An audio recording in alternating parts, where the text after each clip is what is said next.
Good day, everyone. We are in our week 5 module, and the title of our lesson for today is all about prepare a range of appetizer. Appetizer are food which stimulate the appetite through their attractive appearance or appealing flavor. It means, no, in our previous topic, in the week 4 module, we discussed the definition of appetizer. So, appetizer, which means it stimulates or pinapagana niya pa or ini-increase niya pa lalo yung gana natin sa pagkain.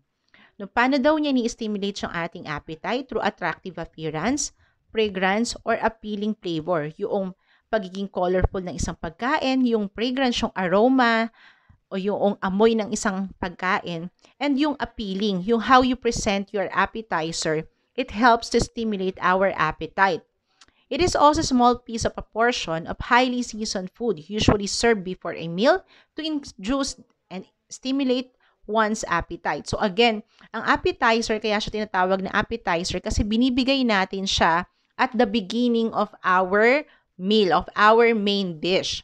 It gives appreciation to the food we eat, and a good appetizer, whether hot or cold, should be light and served in a small quantity. So this is a basic rule or number one rule in appetizer, that we serve it in a small quantities or bite size or small portion. The preparation of appetizer requires knowledge and skills in preparing recipe. So sa paggawa daw ng appetizer, dapat nilalagyan mo pa ng artistic or creativeness ang pagluluto natin. Yung ibang tao, sinasabi nila na ang pagluluto daw ay napakadali lang. Pero ang pagiging isang student ng isang culinary school ay napakadali at dahil walang math, wala daw science, but hindi lang nila alam na ang pagiging isang culinary students, kasama na lahat yan. Pagiging artistic, dapat mathematician ka when it comes to costing. Dapat marunong ka din sa science because of yung nutritional value niya. So, sa paggawa naman ng appetizer, dahil nga sabi natin, ito ay nagpapagana, dapat maganda kaagad yung presentation. Hindi nyo pa natitikman, sa mata pa lang nakikita, sinasabi mo na kaagad na masarap.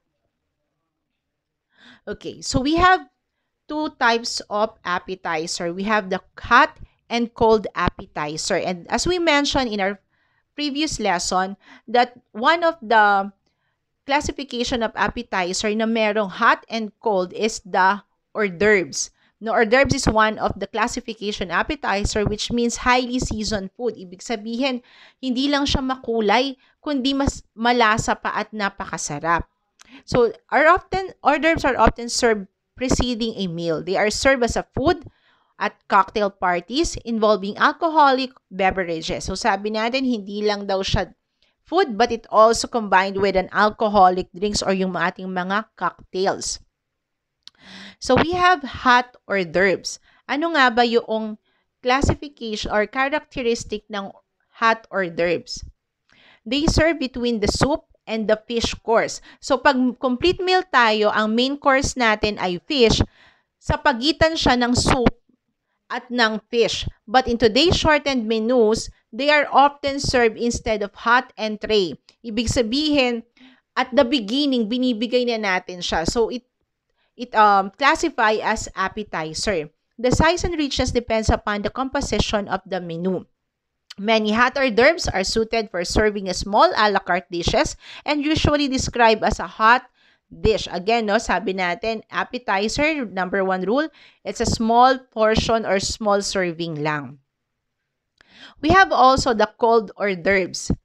Okay, sabi nga natin kanina, two types of appetizer, the hot and the cold appetizer. So under that is the hors d'oeuvres, and we have the hot and the cold hors d'oeuvres.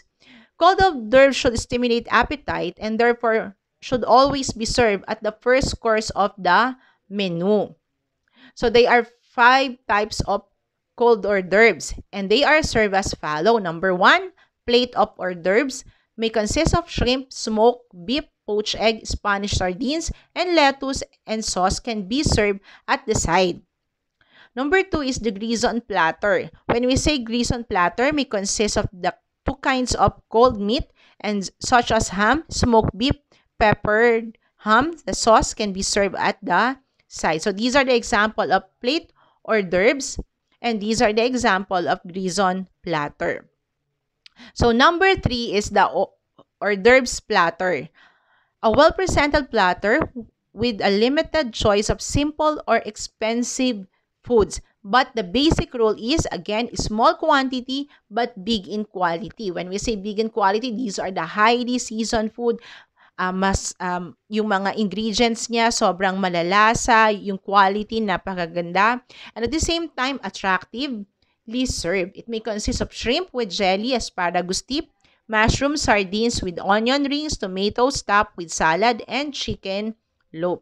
Number 4 is assorted hors d'oeuvres. It can be served in special portion platter, which dishes or even the serving from a serving cart. So, may mga pictures akong ipapakita sa inyo. At rich hors d'oeuvres is still a classical form of presentation. Lobster should always be included.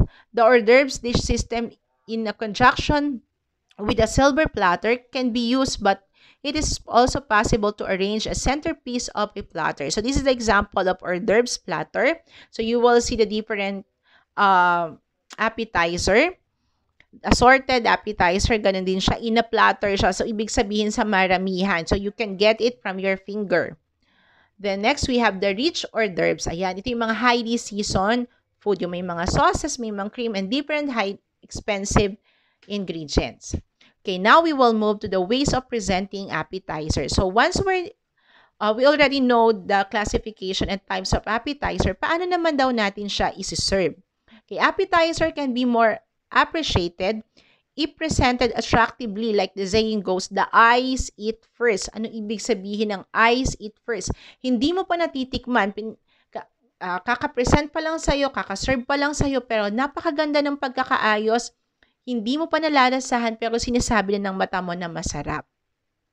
Plate presentation is the process of offering the appetizer to guests in a stylish and pleasingly manner. So napakahalaga ang plate presentation. Sa mga fine dining restaurants, sa mga restaurants, hindi katulad sa mga fast food chain na basta ilalagay lang sa lalagyanan, sa isang box, or sa isang styro, ipipresent na sa'yo, isi-serve na sa'yo. But sa mga hotels, sa mga fine dining or restaurants, they make sure yung mga chef and mga cook na nilalagyan nila ng magagandang decoration at presentation ng inyong pagkain before i-serve sa inyong table. It requires skills, style, and creativity. Being a chef or being a cook is not easy. Sabi ko nga sa inyo kanina, in studying in a culinary school, hindi siya ganun kadali. Hindi lang basta magluluto. You must have the skills, lalo na pagiging creative, artistic, sa paggawa at sa pagluto at pagsa-present ng inyong pagkain. So what are the ways of presenting appetizer? Number 1, consider the number of guests, age, gender, nationality, or religion. Pag nagpipresent ka or pag magluluto ka at mag-serve ka ng pagkain, alam mo dapat ilan ba yung guest mo. For example, sa isang table, 10 guests sila. So dapat sa isang malaking plato, marami na yung ilalagay mo.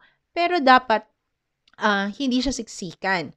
No, maayos pa rin yung pagpipresent. Of course, the nationality and the religion. For example, kung meron tayong mga kapwa na Muslim, huwag tayong magpipresent or magsiserve ng mga pork kasi hindi sila kumakain yan in respect to them.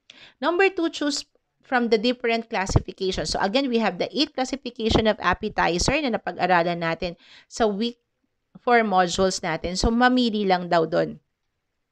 Then we have the complement of the main course. Of course, sabi natin sa week 4 modules natin, dapat nag-jibe or nagko-complement yung lasa ng appetizer natin at ng main course natin. The number 4, consider the aesthetic, like creating an appealing presentation. Again, it should be attractive to the eyes of the diners. Nung mga kakain, dapat maganda sa paningin nila yung pagkain para hindi nila masabi na, ay, parang hindi masarap sa presentation pa lang, di ba? So, dapat makita nila kagad yon, feeling na nila masarap kahit hindi pa nila natitikman. And of course, serve the appetizer. Okay, then let's move to the next topic, which is all about the safety health practices in preparing appetizer. We all know, especially in our current situation, that we are facing pandemic. We are facing the virus na hindi natin nakikita, like the COVID-19, and we should be safe in everything that we do, lalo na sa pagluluto natin. Again, always wear personal protective equipment in your food handling preparation. Ano-ano ba yung PPE natin? We have the hairnet, the face mask, the apron, and hand gloves kung kailangan. At kung hindi naman, you can wash your hand properly. Of course, don't forget to wear your mask. It helps a lot, especially when you cough. Food should be free from any contamination from other infectious disorder. Lalo na ngayon, no, hindi natin alam kung sino yung mga carrier ng COVID-19. Wear clean gloves in food preparation to avoid contamination. Pero kung magiging risk din yung pagsusuot ng gloves, pwedeng maghugas ng kamay na na of course with soap, at panatilihin na tama yung time ng ating paghuhugas ng kamay. Sabi sa DOH, it should be 40 seconds. Okay, make sure that your working area is always clean and disinfected. We already discussed this in week 1 and 2 modules. Sinasabi doon sa modules natin yung cleaning and sanitizing. So these should be the appearance of our chef. Yan. So naka-mask, naka-gloves, ayan sila. The next, keep working areas clean and free from clutter. So na-discuss na rin natin yan sa week 1 and 2 modules natin. Kitchen tools, utensils, and equipment should be thoroughly washed, cleaned, and dried before using during the food preparation. So again, cleaning and sanitizing. So store appetizer in a clean area with prescribed temperature to maintain its quality. So ibig sabihin, once nakaluto ka na ng appetizer, kung cold appetizer yan, ilagay sa refrigerator or chiller. Kung hot naman, based sa temperature niya, pwede nating ilagay sa food warmer. Okay po ba? Next, we have the fundamentals of plating. So we have 3 fundamentals of plating. These are the things that we need to consider in plating. So sa activity number 2 nyo sa week 5, gagawa kayo ng plate presentation. So the rules of good menu balance apply to the plating. Select food and garnishes that offer variety and contrast. Under the balance, we have 4 to consider: the color, the shape, texture, and flavor. So when we say color, 2 or more colors on a plate are usually more interesting than one, kasi dull lang tignan pag isang color lang ang nasa plato. So placing a garnish is also important. Ma'am, ano ibig sabihin ng garnish? Ito yung garnish, ito yung nilalagay natin, ina-add up natin. It's an edible food na pwedeng pan-design sa pagkain. Of course, the shape ng ating mga ingredients, mas maganda pag iba-iba yung shape na nakalagay sa plate natin, basta according and magko-complement sa ating dish. The texture, ano ba yan? May sabaw ba yan? Soft ba yan? Fried ba yan? Like mga solid or fried chicken? So paano ba natin siya gagawing balance sa ating plate? Of course, the flavor, dapat nagko-complement yung flavor ng garnish natin at ng ating main dish. Pag for example, meron kayong bulalo or nilaga, wag niyo lalagyan ng fruits kasi matamis or maasim yun. Hahalo siya sa sabaw yung flavor ng ating garnish. So dapat nagko-complement. Like for example, this one, fundamental of plating, yung balances natin. So mapapansin nyo at the center siya, napakalinis ng plato natin. We have different shapes din. Meron din tayong different texture. Katulad at the first picture, we have mashed potatoes. Then we have beef with sauce. So, iba-iba yung textures niya. But makikita nyo, napakalinis pa rin at napakaganda pa rin yung plate presentation nila. Okay, number 2 fundamentals is the portion size. When you say portion size, is important for presentation as well as costing. Under nito is match portion sizes and plates. So, katulad kanina, sabi ko nga, yung plato kanina nakita nyo, di ba? Hindi siya too crowded like this one. Hindi siya too crowded. So, dapat kung halimbawa, good for 2 siya, medium size lang ng plato yung gagamitin nyo. Kung good for 1, small size lang para hindi naman parang aalog-alog yung food nyo sa plato. Pag marami naman, for example, good for 5 to 10 person, dapat pumili kayo ng malaking plate kung saan pwedeng magpaglagyan ng maraming pagkain. So again, balance the portion size of the various item on the plate.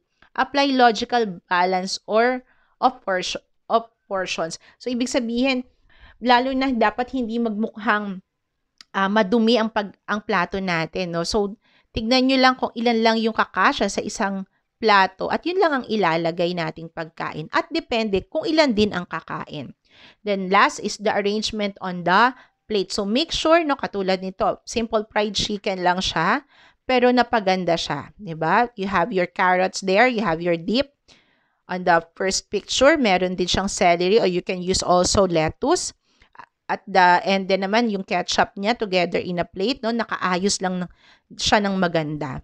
So, also this one, no, using the garnishes, the onion leaves. Okay, so we have the arugula or the leaves at the top of the food. So, yan yung mga garnishes na tinatawag natin. So, make sure, no, sa pag-plating, maging maayos. Hindi lang pagkatapos yung kumain, basta nyo na lang iserve yung pagkain nyo. So, make sure na pagkatapos nyo siyang lutuin, sandukin from pan or kawali ba yan or kaldero, make sure na maganda naman yung ating paglalagyan at bigyan nyo naman ng creativeness or pagiging artistic yung ating mga pagkain. So parang hindi man ganun kasarap ang pagkain nyo, pero yung presentation nyo palang napakaganda na, gaganahan ka ng kumain. Okay po ba? So if you have any question, you can, about this lesson, you can chat to me directly sa Facebook and I will explain later your activity for this module week 5. Thank you.